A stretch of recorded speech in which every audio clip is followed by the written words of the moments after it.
It was the end of Egypt as the great exception. First came the Hyksos, and then came the Hittites, an even more aggressive lot. And in the course of organizing itself to fight them off, Egypt became like everywhere else. This temple was built over 3,000 years ago by Ramses III, one of the first pharaohs to glory in being a conqueror and a killer. There's the great pharaoh in his war chariot, pulled by horses that look like New Kingdom Harley-Davidsons, trampling the foe underfoot. There's the pharaoh, 10 times larger than life, holding a bunch of doomed captives by the hair. And there are the pharaoh's scribes, counting the severed hands and various other severed bits of his slaughtered enemies. This was when Egypt finally accepted the full patriarchal package.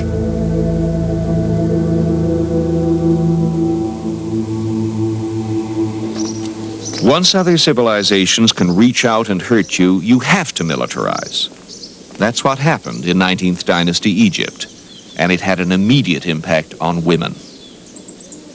With the accession of the 19th Dynasty, which was a military dynasty under Ramses I, you have the beginning of a new approach, a new presentation of the kingship. They saw themselves as reforming the increasingly effeminate and ineffectual ways of the latter part of the 18th dynasty. We're not like those guys who misruled you before. We are men, we are warriors, we are the new conquering kings of the empire. And they represented their sons in a way that the earlier kings had not. The representations of the royal princes in the 18th dynasty, even the ones who ultimately become king, are very rare indeed. Under the 19th dynasty, you have the boys, rows of them. Ramses II brags of having had 108 sons, and those presumably were only the legitimate ones.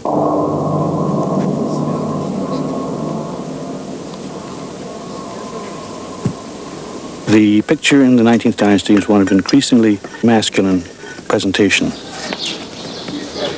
Nice guys finished last. The Chinese, the Incas, Mesopotamians, Mayans, Aztecs, even Egyptians, they all went the same way in the end. First a reasonably pleasant and tolerant culture, and then smash. Along comes the local version of the patriarchal revolution, and it's tyranny, slaughter, and oppression forevermore. Which still leaves one big question, maybe the most important one. Why was it necessary in every patriarchal culture to destroy the status of women?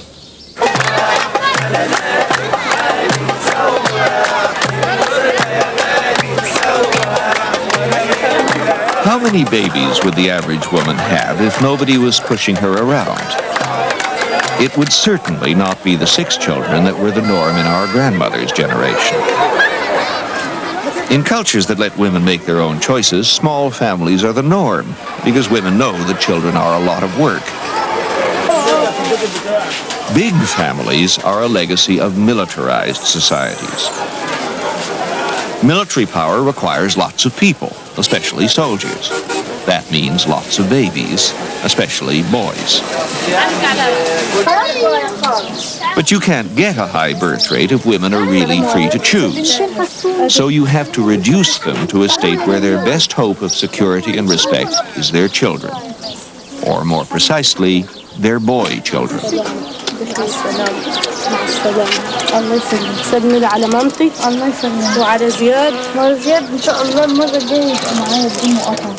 Patrilineality, the passing down of possessions and property and name from father to son, means that you must have a son. If you're so unlucky as not to have a boy, this is big trouble.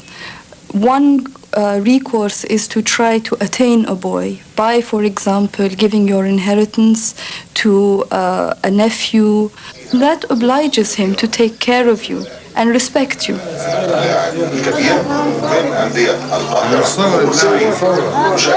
Women who don't produce sons wind up being destitute for that very reason. You can't afford to alienate your brothers or uncles or any male kin. The source of weakness for women is the fact that they are replaceable, that a man can take another woman instead of his wife. It's not that their functions are replaceable, it's the fact that they are personally, that there are so many other women to choose from. بس عايزة تتنشف يا دكتورة يا نشفة. Women try to overcome this oppression by practicing maximum freedom within the space that is allowed to them.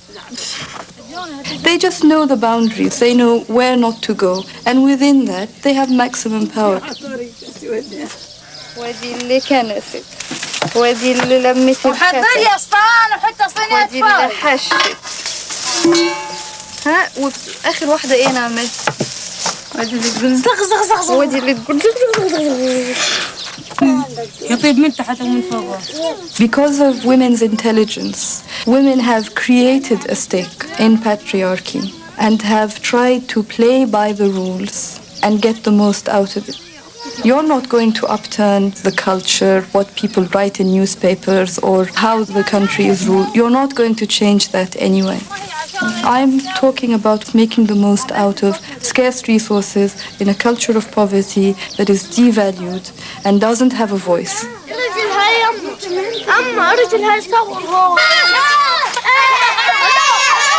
The rulers had to destroy women's freedom to get the birth rate up. They needed men's support to do that. But most men love their mothers and their wives and their daughters. Why would they collaborate in hurting them?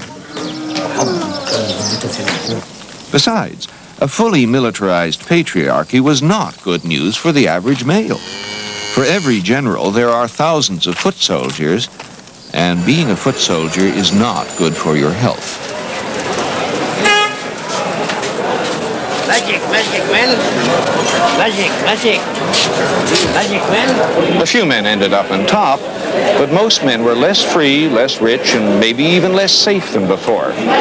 So why did men go along with the patriarchal revolution? I suspect that in most places there was an unspoken deal made right at the dawn of civilization. The patriarchs had to buy men's support, and what they had to offer was status.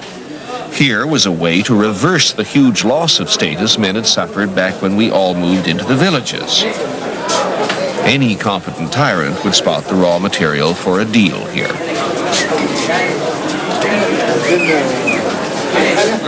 So here's an offer you can't refuse.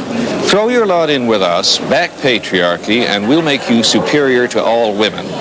You'll have to obey us. But from now on, you'll have control over your women, and you can be certain, well, pretty certain, that they're your kids. What's more, your kids will belong to you, not your wife, and your property will go to your sons, not your sister's kids. Oh, and we'll change the religion, too. From now on, God will be male, and so will all his priests, and they'll all back your new male privileges.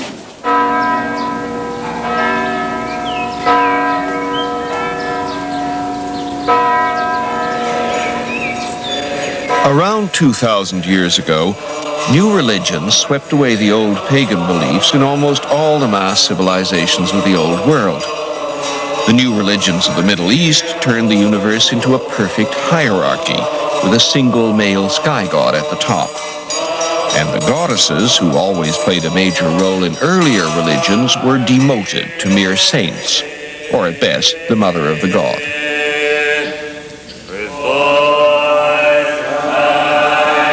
Early Judaism, early Christianity, and Islam all segregated worshippers by sex. Their rules for women were patriarchy's rules. And those who interpret God's will, of course, are exclusively male.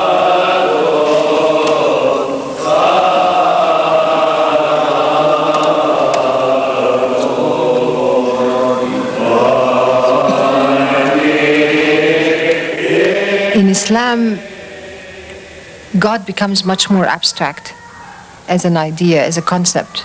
Allah.